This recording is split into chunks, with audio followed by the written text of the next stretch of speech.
दुनिया के कई सारे देशों की आर्म्ड फोर्सेस के कैडेट्स भारत में मिलिट्री ट्रेनिंग और कोर्सेज के लिए आते हैं। अफगानिस्तान, तजिकिस्तान, भूटान, मालदीव्स, श्रीलंका, किर्गिस्तान, नेपाल और तांजानिया उनमें से ये कुछ देश हैं जो हर साल अपने कुछ कैडेट्स भारत में ट्रेनिंग के लिए भेजते हैं। ऐसा नहीं है कि कोई भी देश अपनी मर्जी से खुद ही अपने कैडेट्स को भारत भेज सकता है या कोई ऑनलाइन एप्लीकेशन होती है जिसके थ्रू अप्लाई करना पड़ता है। भारत सरकार के जिन भी देशों की सरकारों के साथ अच्छे रिलेशंस हैं, उनके साथ संबंधों को और भी मजबूत करने के लिए उनके ट्रूप्स और उनके ऑफिसर्स को भारत में ट्रेनिंग देने के लिए भारत उनके साथ एग्रीमेंट साइन करता है और ये एग्रीमेंट या MOUs साइन करने के बाद ही वो देश एक पहले से निर्धारित संख्या में अपने ट्रूप्स या ऑफिसर्स को ट्रेनिंग के लिए भारत भेजते हैं। भारत आकर इनको काफी कुछ सीखने को मिलता है क्योंकि इंडियन आर्म्ड फोर्सेस दुनिया में सबसे प्रोफेशनल आर्म्ड फोर्सेस में से एक है। अब आपने नोटिस किया होगा कि मिडिल ईस्ट के जो भी गल्फ देश हैं, जो भी मुस्लिम कंट्रीज हैं, भारत इनके ट्रूप्स या फिर ऑफिसर्स को ट्रेन अब तक नहीं किया करता था। इनके भारत के साथ इतने अच्छे सैन्य संबंध नहीं है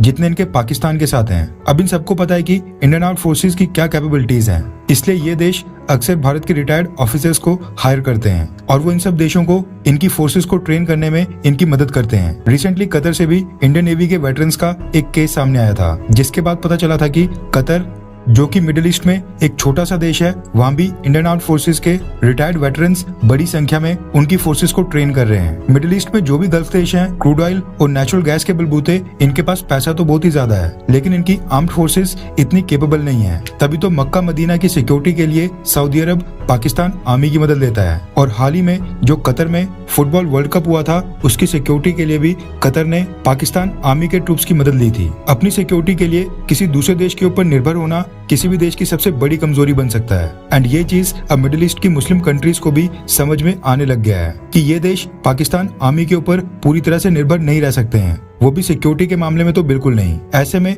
अब ये देश ऐसे कदम उठा रहे हैं जिनसे इनकी खुद की आर्म्ड फोर्सेस मजबूत हों। इसी कड़ी में सऊदी अरब ने इंडियन आर्म्ड फोर्सेस से मदद मांगी थी एंड खबर निकल कर आ रही है कि इंडियन आर्म्ड फोर्सेस सऊदी अरब की मदद करने के लिए तैयार भी हो गई है। रेफरेंस के लिए आपकी स्क्रीन के ऊपर WION world is one news के आर्टिकल का स्क्रीनशॉट है, जिसके मुताबिक इतिहास में पहली बार सऊदी अरब नेवी के नेवल कैडेट्स की इंडियन नेवी के नेवल शिप्स के ऊपर ट्रेनिंग स्टार्ट हो गई है। रिपोर्ट के मुताबिक सऊदी अरब ने अपनी किंग फाहद नेवल एकेडमी से 55 कैडेट्स और 5 डायरेक्टिंग स्टाफ को भारत भेज दिया है। भारत में इनकी 24 दिन की ट्रेनिंग क्लासेस और कुछ सेशंस होंगे जो कि इंडियन नेवल फोर्सेस कंडक्ट करने वाली हैं। ये सब इंडिया की साउदर्न नेवल कमांड के हेडक्वार्टर्स कोची में पहुंच गए हैं। वहाँ पर इन सऊदी कैडेट्स की ट्रेनिंग ऑलरेडी स्टार्ट हो चुकी है, जिसकी एक पिक्चर सामने निकल कर आ रही है, वो आपकी स्क्रीन के ऊपर है। रिपोर्ट्स के मुताबिक सऊदी कैडेट्स को इंडियन नेवी के first training squadron ships NS तीर और NS सुजाता के ऊपर ट्रेनिंग दी जा रही है। इन सबको सीमैनशिप, नेविगेशन, नेवल शिप्स के ऊपर फायर फाइटिंग और इमरजेंसी ड्रिल्स सिखाई जा रही हैं। ये पहली बार है जब इंडियन आर्म्ड फोर्सेस